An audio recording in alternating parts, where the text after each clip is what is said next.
बहुत सावधानी से कथा सुनिएगा और अपने चित्त में उतारिए। शिव महापुराण की कथा जिसके घर में चल रही है, जिसके टीवियों पर चल रही है, जिसके फेसबुक यूट्यूब पर चल रही है, जिसके मोबाइलों में चल रही है, घर में भले 5 मिनट शिव महापुराण की कथा चले, पर प्रतिदिन अपने मोबाइल को चालू कर 5 मिनट शिव पुराण चालू कर छोड़ दिया। घर में टीवियों पर अगर कथा आए तो भले सुनो चाहे नहीं सुनो, 5-10 मिनट उस टीवी को चालू कर छोड़ा करो, जिससे वो शिव महापुराण के शब्द हमारे घर के वातावरण को शुद्ध करें।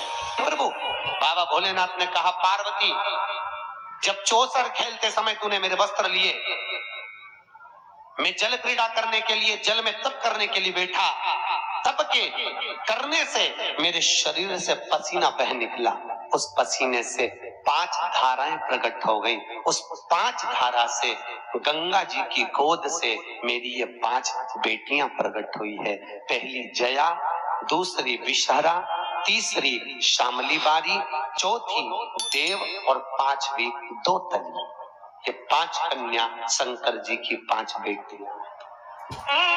उसी समय पर माता पार्वती ने गंगा जी के जल को हाथ में लेकर कहा, गंगा तू मेरी बहन है, मेरे गर्भ से तो संतान नहीं हुई, पर तूने मेरे बच्चों को पाला पोसा बड़ा किया, इसलिए तेरे घाट पर आने वाला व्यक्ति शंकर जी के साथ तेरा स्मरण करेगा और जो हर हर गंगे बोलेगा, गंगा उसको तेरे स्नान का पुण्य घर बैठे मिल जाएगा। हर हर गंगे बोलो जम के। केवल गंगा के साथ उसी दिन से हर हर शब्द जुड़ गया और जिंदगी हो गई आपकी बोलते बोलते। आपको अभी तक नहीं मालूम होगा कि हर हर गंगे क्यों बोलते हैं।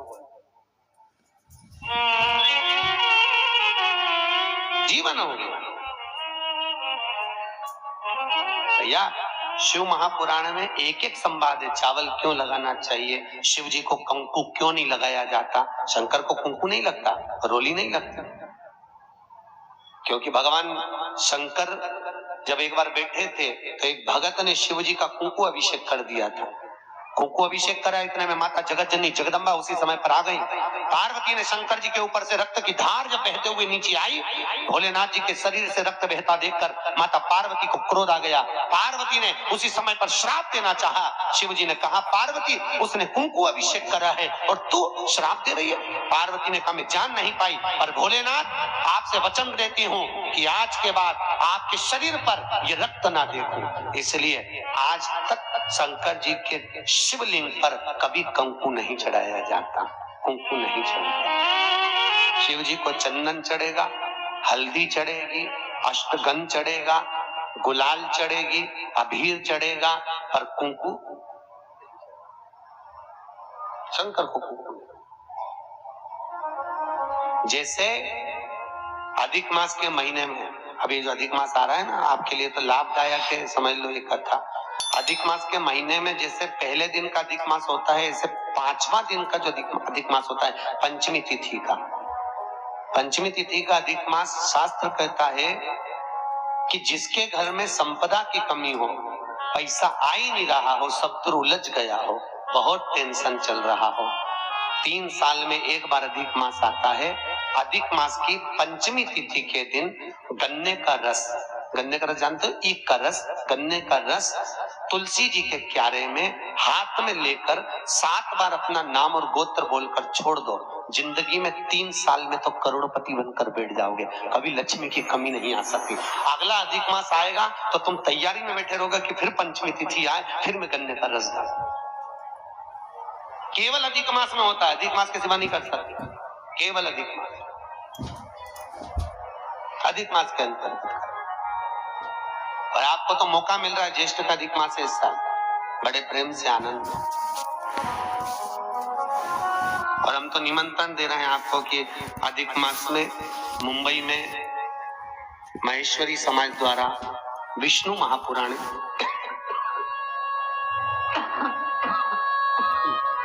विष्णु पुराण की कथा और आप सब भी विष्णु महापुराण की कथा में पश्चिम मुंबई महेश्वरी भवन श्रवण करने पधार।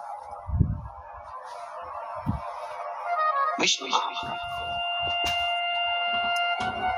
अधिक मास का महीना भगवान शिव के स्मरण का माह, ठाकुर जी के भजन का महीना, भगवान नारायण के लाड़ लड़ाने का महीना। खूब प्रेम से भजन, जितना भजन कर सकते हो उतना, और काउंट कर कर नहीं कि कितना भजन करा है। कई लोग हाथ में वो बटन दबाते रहते हैं, राम राम राम राम, काउंट नहीं करना है। कर लो जितना कर सकते हो, अधिक मास के महीने में जितना पुण्य कमा सकते हो कमा। भजन चित्त करिए।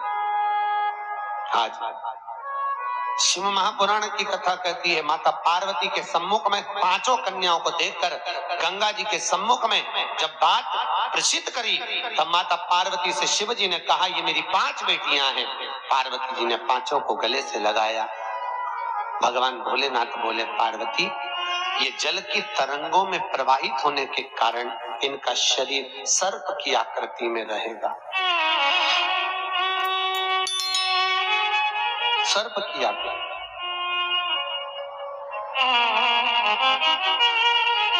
और वो 5 कन्या शंकर भगवान की 5 सर्प रूप की बेटियां हुई। सर्प रूप।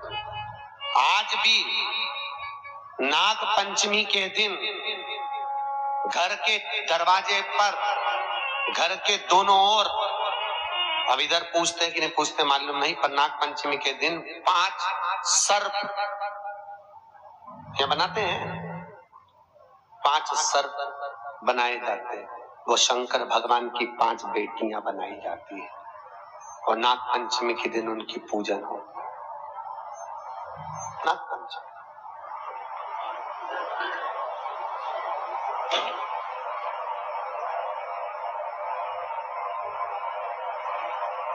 भगवान शिव की आराधना का केंद्र बिंदु है। भगवान शिव का सुखमूल स्थापित करने वाली है। भगवान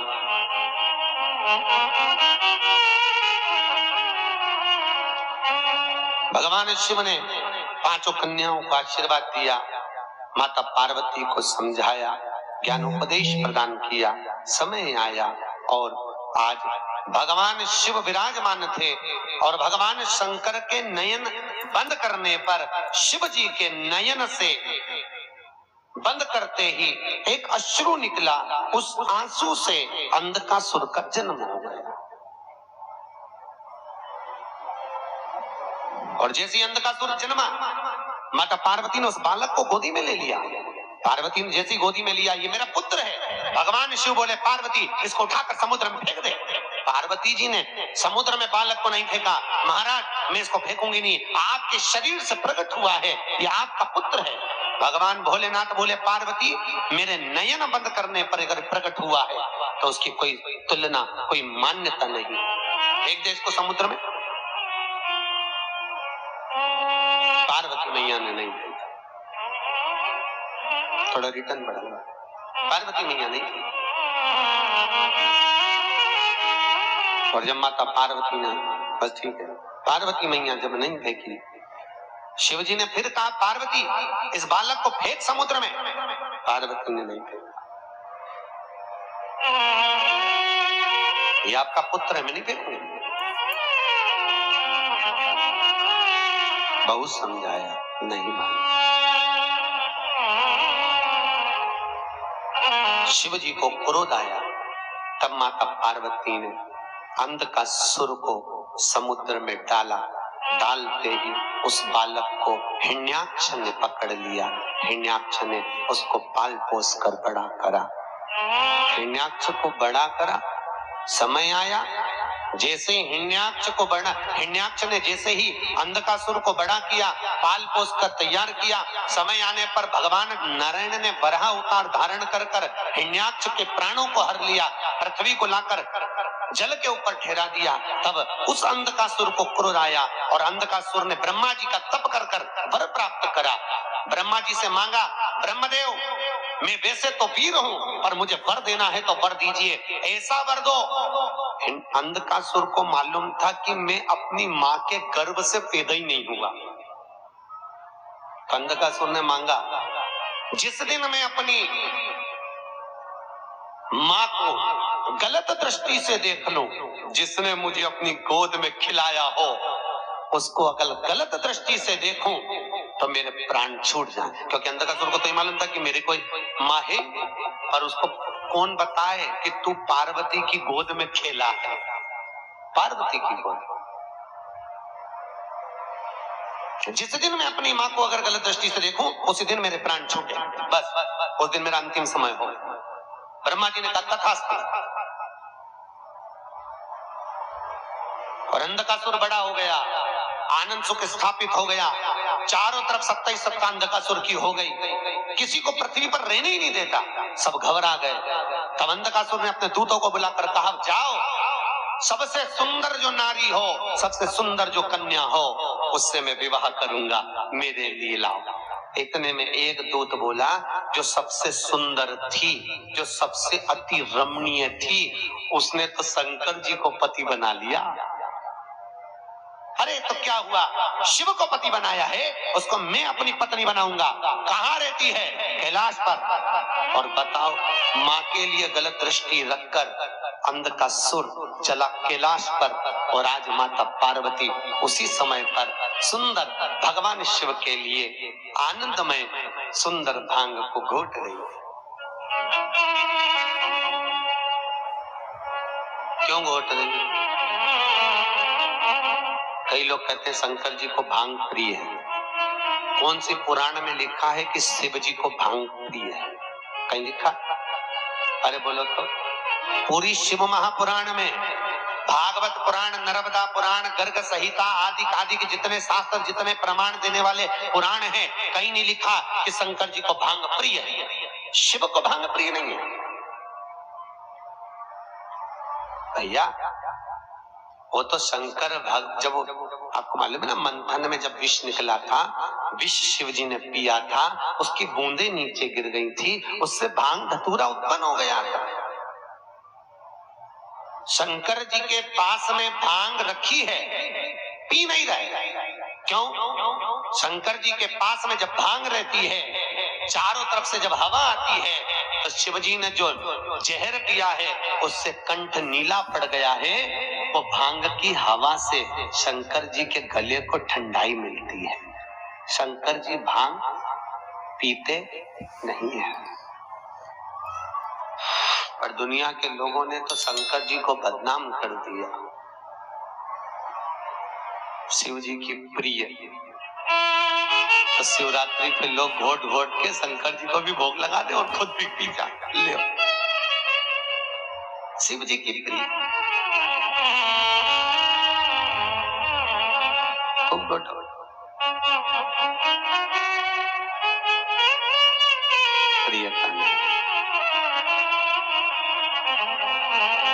समुद्र मंथन में अमृत किसके हिस्से में आया था?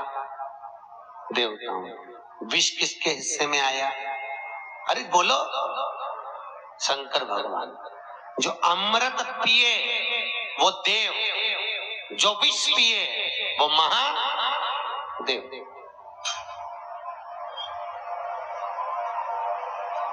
ताजी रोटी किसकी किस्मत में होती है?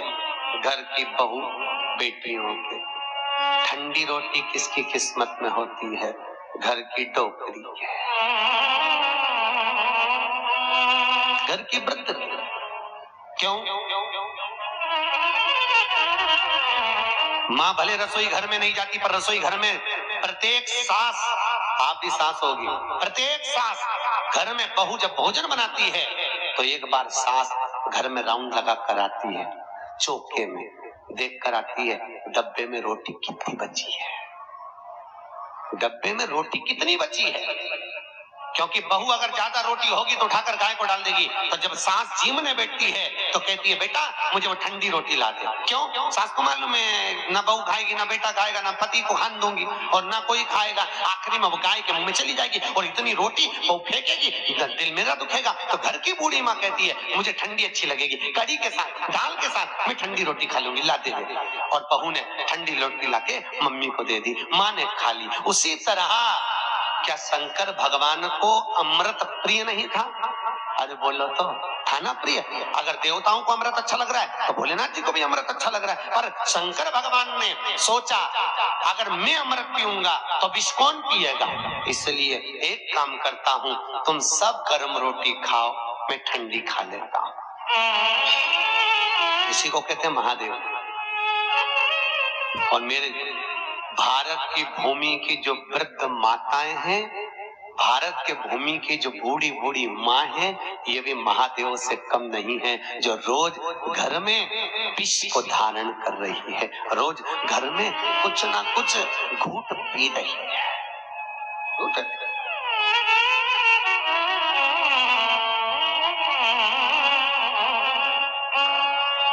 5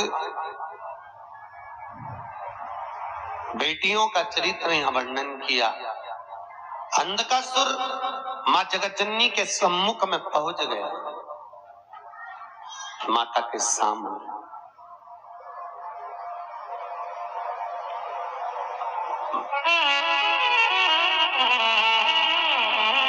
सभी देवियों में सर्व सुंदर अगर कोई देवी है, सर्व सुंदर, तो कौन? माँ जगतजननी जगदम्बा। आपके यहाँ पर नवरात्रि में देवी बैठती है। अगर देवी जी की मूर्ति भी बैठती होगी ना तो आप उसको देखते रह जाओ, इतनी सुंदर माँ की मूर्त होती है। और तेरी प्रतिमा इतनी सुंदर, तू कितनी सुंदर हो। सोचो, माँ की मूर्त इतनी सुंदर है तो माँ कितनी सुंदर है, कितना जगदम्बा भवानी को देखा। अंधकासुर ने देखकर भवानी मैया के सम्मुख में खड़े होकर कहा, अरे ये ओगड़ी भस्मी रमाने वाला, जटाजूट बांधने वाला, उसको पति बनाकर बैठी हो, मुझे देखो, इतना तो माँ से कहना था। और उसी समय भोलेनाथ जी को क्रोध आ गया, क्रोध, शिव को क्रोध आया और बाबा भोलेनाथ ने उसी समय